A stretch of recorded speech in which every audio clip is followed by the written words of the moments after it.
Alright guys, here we go. Here's the old faithful Mr. Coffee espresso machine.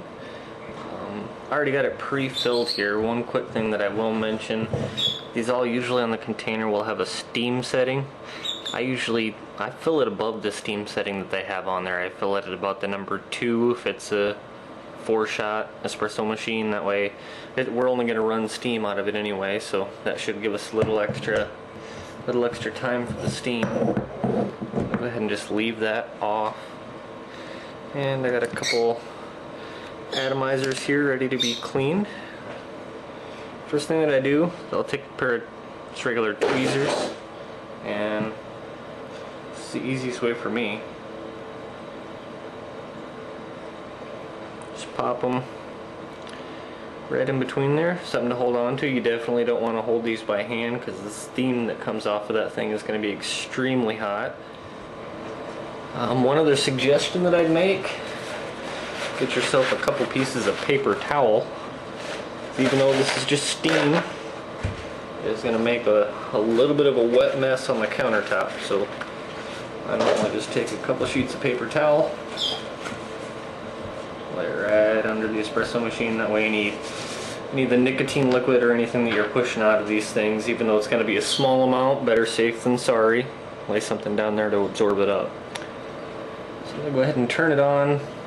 Just take a little bit of a listen here, and I turn it real slow so you can get the amount of pressure you want. Starting to come out there. And that's about a perfect pressure right there. You want just enough pressure to push some of that steam through, to push a little bit of the liquid on the inside out, but not so much that you're going to blow the wicking out of the inside of the atomizer. The first thing I do is I run it directly under it. Let some of that moisture saturate the wicking material on the inside. And you can already see some of it dripping out of the backside there.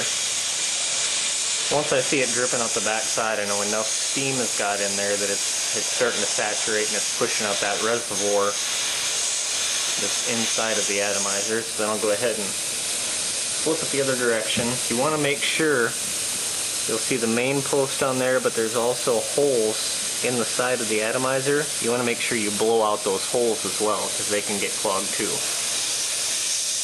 going to go ahead and move it right up to the top there.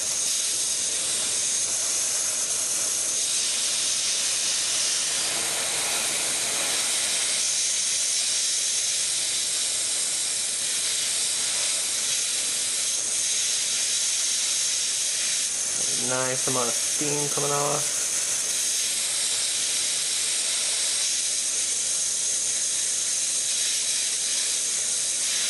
The nice thing about this is if you vape on a darker colored juice, you can actually kind of see in some of these where the water starts to run clear that comes out the bottom of the atomizer.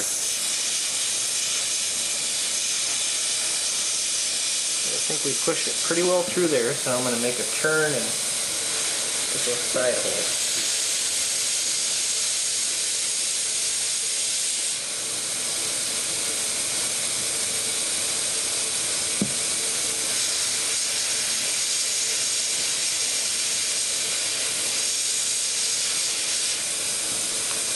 And after blowing out the side holes, I like to give it one more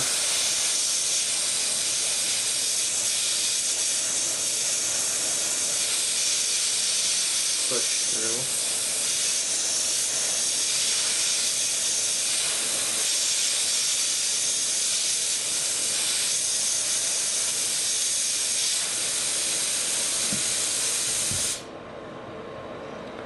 And that's pretty much it right there. From here I would do one of two things. It's mainly going to depend on the type of juice that you've been using in these things, but if you have a juice, and we all know what ones they are, if you have a juice that's one of those stronger juices that after you've vaped it, it's going to be impossible to get that taste out of the atomizer. It may take a little more than that, so I would usually soak a 50-50 mix of vodka and water, and right after that, while it's still warm, I'd drop it in that solution. But for this one, we're gonna go ahead and call that good. You can see it.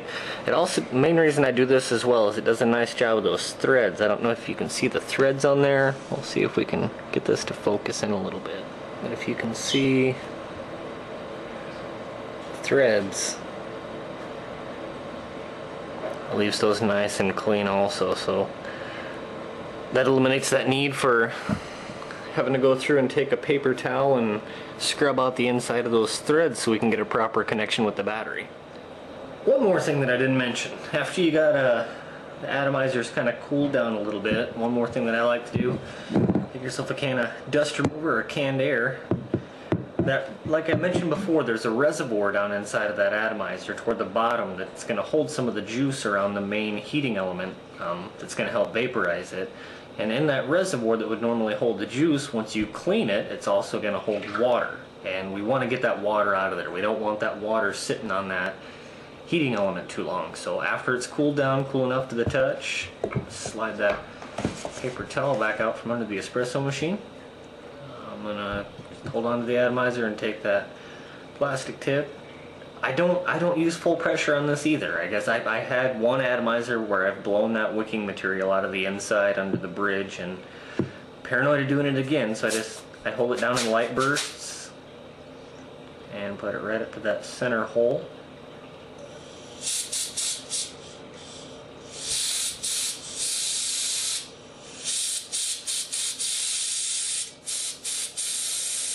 Let's give it a couple of good pushes. Should knock most of the water out of that atomizer, and that'll help with drying time as well. That's it for now as far as cleaning the atomizers, except for one thing. A lot of you are going to ask yourselves, why go through all this hassle? Is it really worth the hassle? Does it make them last that much longer? Well, I'm going to show you Old Faithful here. Let's go ahead and set him down. This would be Old Faithful. Here's my buddy right here. This guy, rough condition, right? Yeah. This is why I no longer boil atomizers. My very first atomizer I boiled for about 10 minutes, dropped a little bit of vinegar in there because I had a taste I just couldn't get out of it, and I'd say it did a pretty good job of cleaning it because it also took all of the paint and finish off of the white atomizer. It completely ate the paint away. Maybe my inexperience, but it didn't work out so well for me, so I've been steaming them ever since. But you know, on top of this atomizer, I actually bought and I've used since September. Granted, it's been in rotation with a couple other atomizers. When I say 10, I'm talking about we're a vaping household and we each rotate about 5 atomizers as we use them. But this one I've had in my rotation for 3 months and it's still going strong. Still get great vapor off of it. And on top of that, I mean, what's the best benefit of this whole thing? You're using an espresso machine to clean it. You got to finish it off. You got to take that last bit of water. There.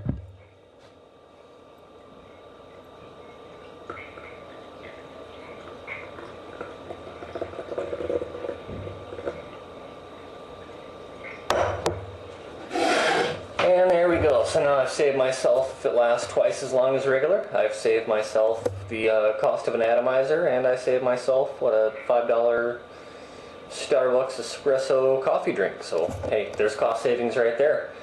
But that's it for now, so let me know what you guys think.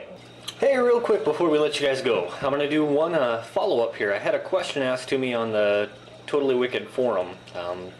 I'm pretty big on this myself, guys. You saw I got, well, you saw Dr. McKinsey, but other than Dr. McKinsey, I have an 18-month-old daughter. Those child safety issues with vaping and everything that comes with an electronic cigarette are just as important to me as anybody else out there with kids. And I had a question asked. They said they liked the style and liked the design of the box, but said it was going to be a little troublesome because they didn't have an option out there to keep this locked up and away from the kids. Well, that's one thing I did forget to mention. If you look next to the clasp there, there's a little piece that'll pop out.